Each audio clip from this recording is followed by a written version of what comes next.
as discussões lá na Câmara Municipal, já está em seu segundo mandato e agora acompanha a discussão em torno de um projeto que tenta, obviamente, enfrentar esse grave problema das pessoas em situação de rua e a sua relação com a dependência química. Foi uma ideia, inclusive, abordada aí pelo vereador Tiago Prado. O processo está em discussão lá na Câmara, teve um debate amplo e importante, e o vereador Leonardo Dias, que participou também dessa audiência pública para ajudar a compreender toda a realidade que envolve essas pessoas, participou da audiência, mas também tem um ponto de vista diferenciado, porque, em princípio, a ideia era que o projeto já garantisse a chamada internação compulsória. Vereador Leonardo Dias, qual foi sua contribuição nessa audiência? Qual o contraponto que o senhor tem em relação também a essa proposta? Bom dia. Bom dia, Marco. Bom dia, Mara. Bom dia a todos os ouvintes da Gazeta, da Rádio Mix. E, assim, o que acontece? A gente quando pensa sobre população de rua, a gente vê muito a questão da segurança pública, né? Mas ela não começa com um problema da segurança pública.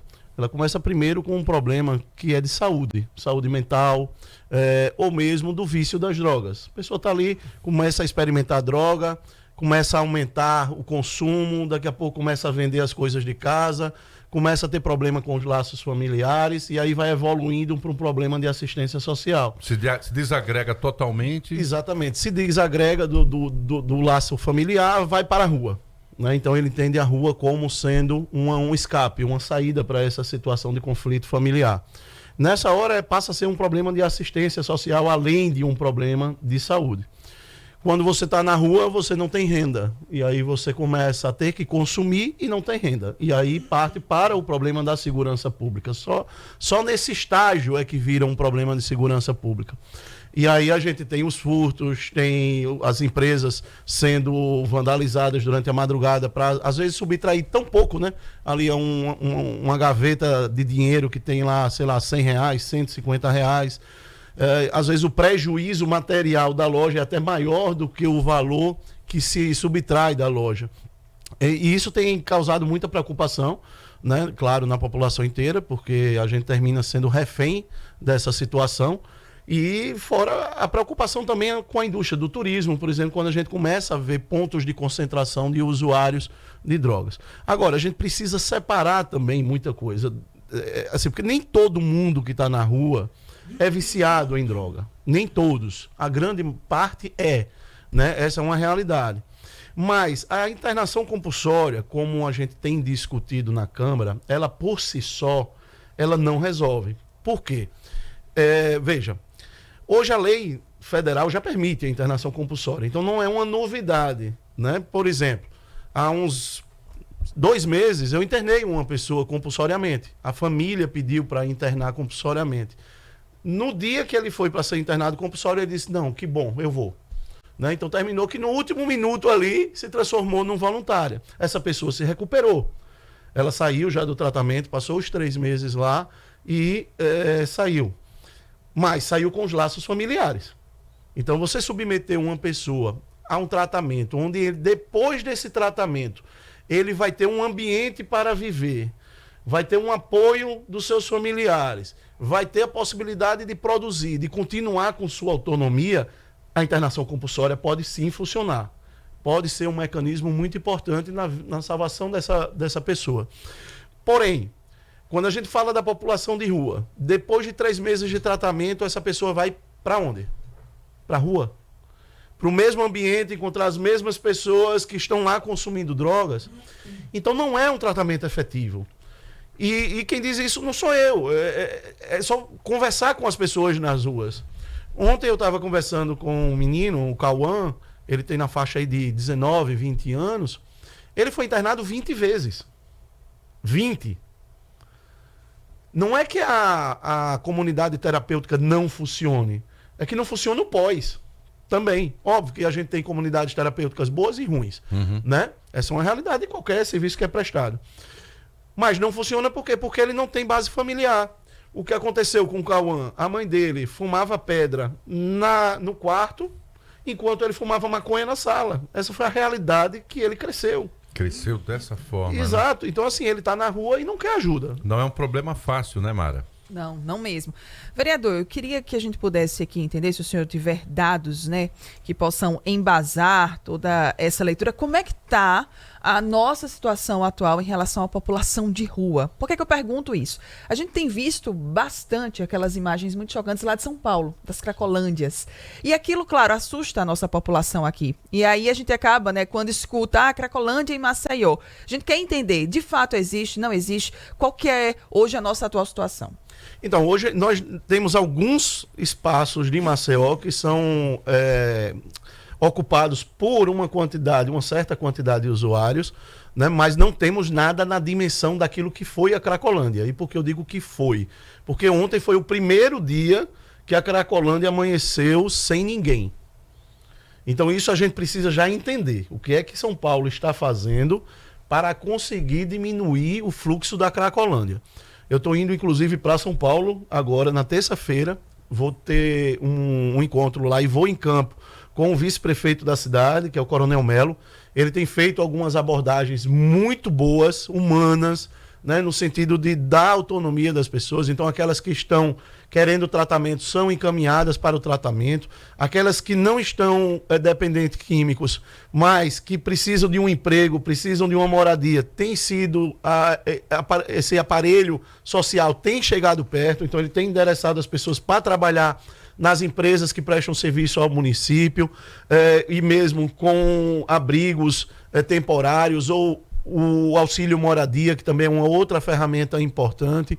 Então existe todo um aparelho funcionando, intercalado, né, para chegar ali e dar esse suporte.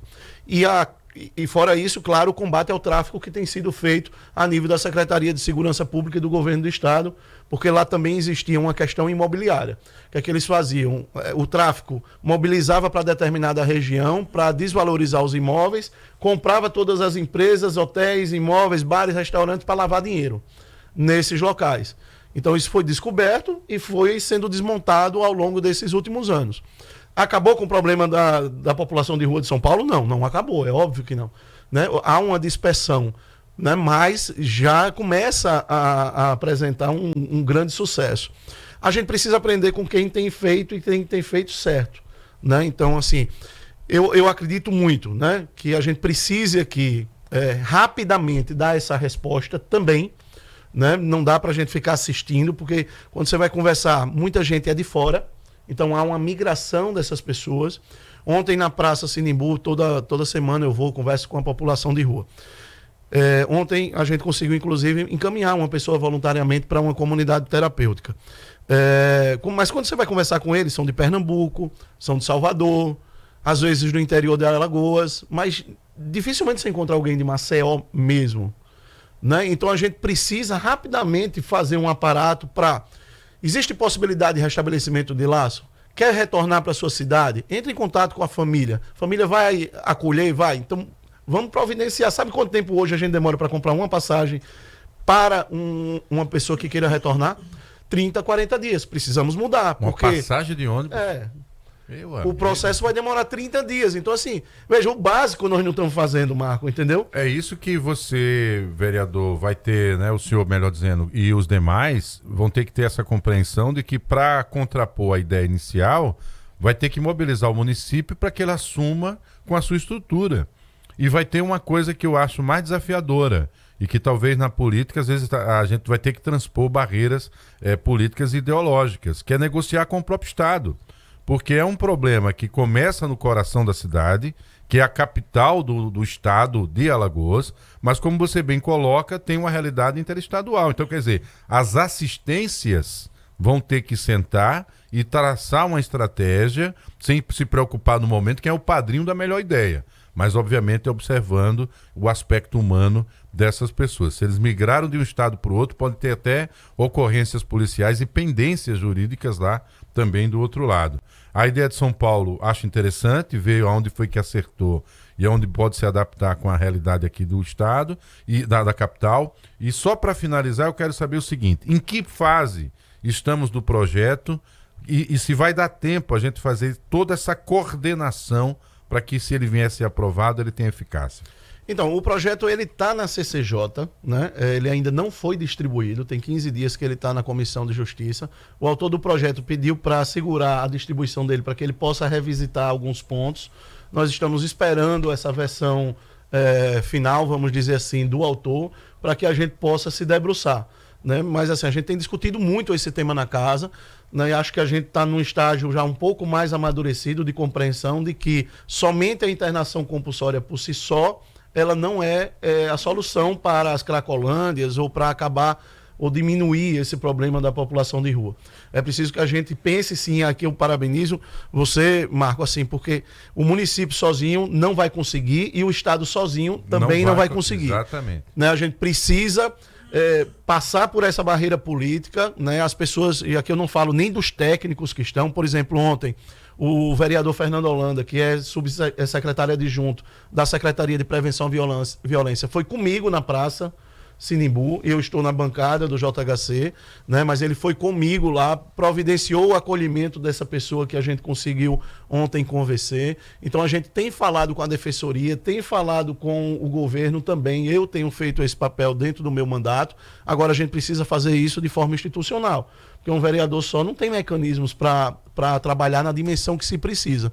Né? Então, assim, ontem eu falei com o Morinha também, que é o secretário da Saúde, existe um planejamento interno, eles estão planejando uma ação que deve ser lançada em breve, que é multifocal, né, multidirecional, com várias pastas envolvidas e sob a coordenação de uma única pasta. Então a gente está esperando com muita ansiedade também esse projeto da Prefeitura para que essas pessoas possam, enfim, recuperar sua autonomia. Perfeito. Se não recuperar a autonomia, não tem condições de a gente resolver esse problema. Vereador, nos mantém informados e foi bom saber que o Fernando Holanda está com essa missão também, vai acrescentar e muito também a formação humana e política dele, que bom que tem aí já esse elo de interface com o Estado. Conversamos com o vereador Leonardo Dias, ele está acompanhando essa discussão na Câmara, só alertando para você, quando a gente fala internação compulsória, é sem a vontade do dependente, tá bom? É quem está no entorno, no caso dos que não têm referência familiar, o próprio município assumiria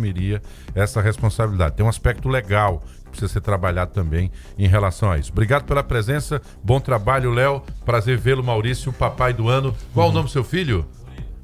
Murilo, é o Murilo, filho do nosso Maurício, o Ruivo, né? Um abraço para você. Abraço. 7h23. Ó, o cuidado com o seu pet é o bicho, tá? Tem aqui um hospital especializado